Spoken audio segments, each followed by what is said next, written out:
que é ratificada pela Igreja, a Assembleia de Deus, é uma abordagem pré-milenista, pré-tribulacionista, dispensacionalista. O que essa abordagem ela favorece? Uma visão, uma leitura mais literal da Bíblia e não alegorizante, como as outras abordagens preferem.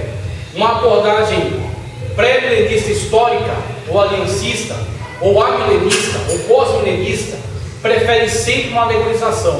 Não, por exemplo, ele diz, o arrebatamento não é arrebatamento.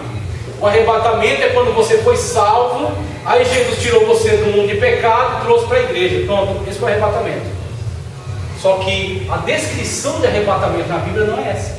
Paulo disse, no abrir e fechar de olhos, nós, os que estiverem mortos, ressuscitarão primeiro, e nós, os vivos, seremos juntamente com eles transformados, para nos encontrarmos com ele na glória. Isso é arrebatamento.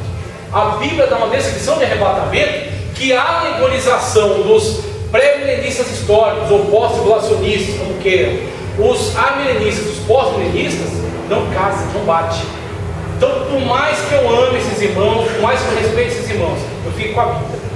Então, a Bíblia Sagrada, ela nos dá uma descrição, e o quadro aqui é o seguinte: os pós-tribulacionistas, amilenistas e pós-milenistas, eles misturam a história de Israel com a história da igreja, o chamado aliancismo.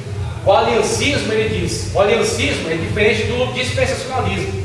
O aliancismo diz, aquilo que Deus ia fazer por Israel, está fazendo por meio da igreja. Ou seja, aquilo que era específico para Israel, esquece. Agora Deus está fazendo pela igreja.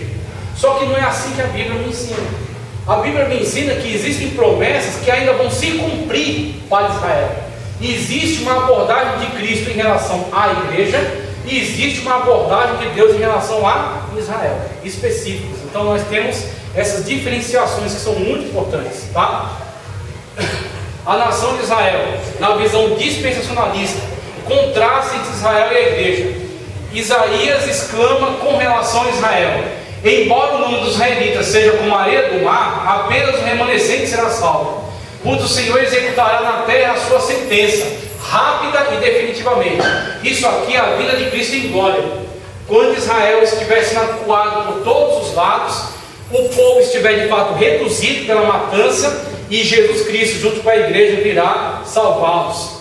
Como anteriormente disse Isaías, se o Senhor dos exércitos não nos tivesse deixado descendentes, já estaríamos como Sodoma e semelhantes a Gomorra.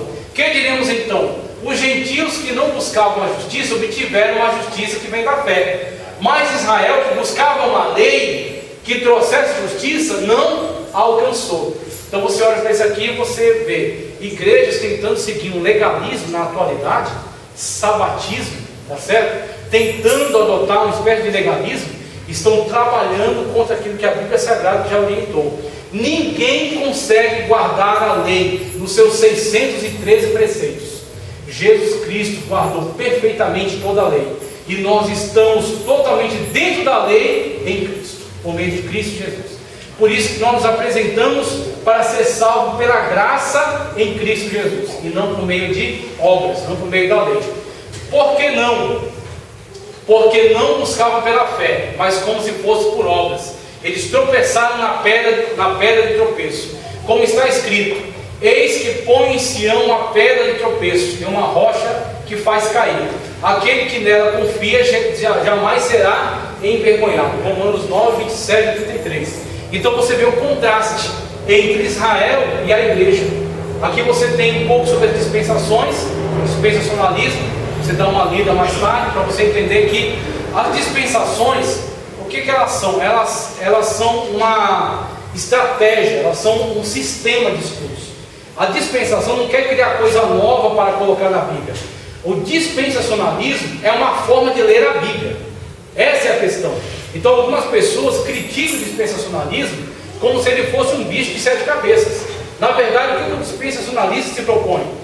A estudar a Bíblia na sua literalidade, a crer que tudo aquilo que a Bíblia afirma se cumpre e acontece literalmente.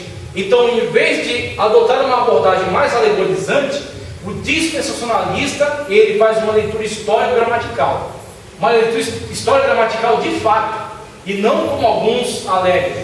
Então alguns dizem que fazem essa leitura histórica gramatical, mas só quando convém. Quando eles encontram algum trecho de dificuldade, aí eles partem uma alegoria. E o dispensacionalista não, ele se propõe a fazer uma leitura histórico-gramatical de fato, tá certo? Então, o dispensacionalismo é uma forma de estudo da Sagrada Escritura, é uma estratégia de estudo. Vou passar isso aqui também. Contraste entre pré e pós-tribulacionistas, tá? Aqui sobre os pré-milenistas históricos ou pós-tribulacionistas e o pré-milenismo dispensacionalista. Ok? Vamos passar isso aqui.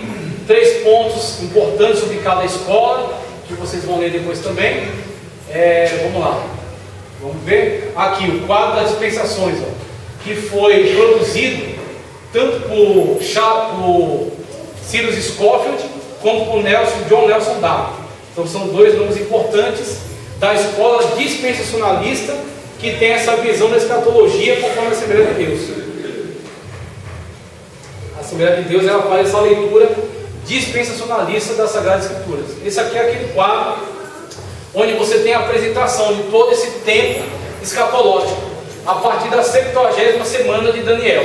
Então, a 70ª semana de Daniel a gente vai ver detalhadamente aqui, ó, as 7 semanas, a reconstrução do templo, mais 62 semanas das 69, o que somando chega até a morte de Cristo na cruz do Calvário.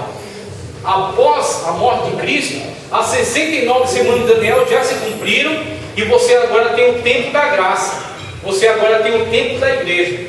O tempo da igreja, no dispensacionalismo, ele é chamado de parêntese profético. Por que parêntese? Quando você está numa narrativa e você quer abrir uma explicação que não está necessariamente em harmonia com o texto, você abre um parêntese. Então você fala, olha, você está construindo a narrativa. Aí você fala, eu vou dar uma explicação aqui que vai ajudar a entender a narrativa, mas ela não está na mesma harmonia da continuidade do texto. Então eu vou abrir um parêntese, vou trazer a explicação dentro do parêntese e vou fechar o parêntese. É isso que é a parêntese profética. É isso que é a história da igreja.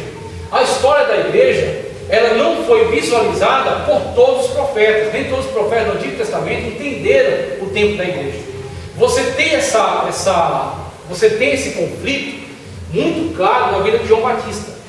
João Batista, ele é um personagem que está no Novo Testamento. Você abre sua Bíblia no Novo Testamento, você lê sobre João Batista. Mas toda a mentalidade de João Batista é da Antiga Aliança. João Batista é o último profeta da Antiga Aliança e está dentro do Novo Testamento, tá certo? Você tem toda a mentalidade dele funcionando na dinâmica da Antiga Aliança. Tanto que João Batista prega, né? Arrependemos e convertemos, porque é chegado o Cordeiro de Deus, que tira o pecado do mundo. Ele tem na sua mão a pá, tá certo? Juntará o trigo no celeiro e queimará a palha no fogo. Então, na perspectiva de João Batista, o juízo era para o dia dele. João Batista estava pregando o juízo de Deus, o juízo que acontecerá no trono branco. João Batista estava pregando o juízo de Deus para os seus dias. E aí, João Batista, devido a essa perspectiva que ele tem da história, quando ele foi encarcerado por Herodes, ele chama alguns dos seus discípulos e manda até Jesus. O que ele pergunta para Jesus? Hein? O que ele pergunta para Jesus? És tu o Messias? Ou havemos de esperar por outro? Então, essa pergunta não é todo mundo que pode fazer, né? João Batista tinha muita moral diante de Cristo. Tanto que quando Jesus Cristo recebe, né, aqueles que ele enviou, dispensa eles e vai falar com os discípulos, o que Jesus fala sempre de João Batista? Dos nascidos de mulher, não há nenhum maior do que João Batista. Por quê? Por causa da missão que ele tinha, que é anunciar o Cordeiro de Deus que tira o pecado do mundo. Tá certo? Mas até o menor no reino dos céus é maior do que ele. Então você tem essa perspectiva. O que Jesus responde para os emissários de João Batista? Veja, os coxos andam, os cegos veem, os leprosos são limpos, e bem-aventurado todo aquele que não se escandalizar em mim. Isso que ele falou foi direto para João Batista. Por quê? João Batista é o pregador da Antiga Aliança. João Batista está pregando o chamado O Dia do Senhor. O Dia do Senhor é visualizado em toda a Antiga Aliança como o dia do juízo de Deus. Só que entre o juízo de Deus e aquele tempo, havia o chamado tempo da graça, no qual nós estamos, o tempo da igreja. Então Jesus Cristo disse: olha, o momento agora não é de juízo, vai sim, vai ter juízo. João Batista não estava errado, João Batista só estava equivocado em relação ao tempo. A pregação está toda correta. De fato, ele tem na mão a pá que junta, tá certo, trigo no celeiro, que é a igreja, e queima a palha no fogo, o juízo. Só que esse juízo não é agora. O fogo agora não é de juízo. O fogo agora é o fogo de Pentecostes. Aquele fogo que desceu lá em Atos dos Apóstolos, capítulo 2. Esse é o fogo. Línguas repartidas como que de fogo. Tá certo? Então o fogo de juízo virá, mas não agora. É para o tempo escatológico. E agora é o tempo de salvação. Esse tempo de salvação que não foi visto pelos profetas da antiga aliança, ele é chamado de parêntese profético ou hiato profético, que é o tempo da igreja. Então, estamos aqui, há 69 semanas de Daniel se cumpriu com a morte de Cristo. A sua ressurreição dá início ao tempo da graça, dá início ao tempo da igreja, que vai continuar, já tem 2022 anos, vai continuar até o momento do arrebatamento. Se o arrebatamento acontecer agora, fecha-se o parêntese profético e dá-se início à chamada 70ª semana de Daniel, a semana de número 70, tá certo? Vamos dar sequência aqui para trazer mais explicações. Olha só os falsos profetas aqui, só para a gente deixar o alerta. Testemunho de Jeová, seus líderes Charles Taze Russell, Rutherford e Frederick Franz profetizaram a volta de Cristo para, soma aí, 1914, 1915, 1918, 1920, 1925, 1941 e 1975. Obviamente todas falharam. Adventista do sétimo dia, temos William Miller, previu a volta de Cristo para 22/10/44, o dia da grande decepção. Diante do fracasso, ele se arrependeu e voltou para a Igreja Batista, onde morreu salvo na pessoa de Cristo. Por quê? Ele se arrependeu, teve coragem de se humilhar, voltar para a igreja e se arrepender de seus erros. Mas a chamada Ellen White e seu marido pegaram aquilo que ele tinha jogado no lixo e fizeram daquilo uma nova doutrina, tá certo? A doutrina chama doutrina do juízo investigativo. William Edson reinterpretou a fracassada profecia para dizer que Cristo saíra do Santíssimo e estava voltando. Junto com Ellen White e seu marido, fundaram a Igreja Adventista do Sétimo Dia e também já profetizaram várias vezes a volta de Cristo de forma incorreta. Veja só, isso aqui é todo um quadro escatológico aqui para a gente entender a colocação de cada momento, de cada evento. Mas vamos seguir adiante. Nós estamos aqui, parêntese profético, tá? Então, findando o parêntese profético, o arrebatamento, a gente vai dar início à 70ª semana, dividida em 3 anos e meio e 3 anos e meio. Vamos lá, vamos seguindo. Aqui, deixa eu aproximar. Isso aqui, Esse livro aqui é muito importante. Stanley M. Orton, a vitória final. Ele agora é Apocalipse, versículo por versículo. Relançaram ele. Então, muito conteúdo dele vai vir desse livro aí. Esse livro é muito bom. Analogia das colheitas. Veja, essa analogia das colheitas, ela é muito importante para deixar claro essa sequência da escatologia, essa sequência do arrebatamento.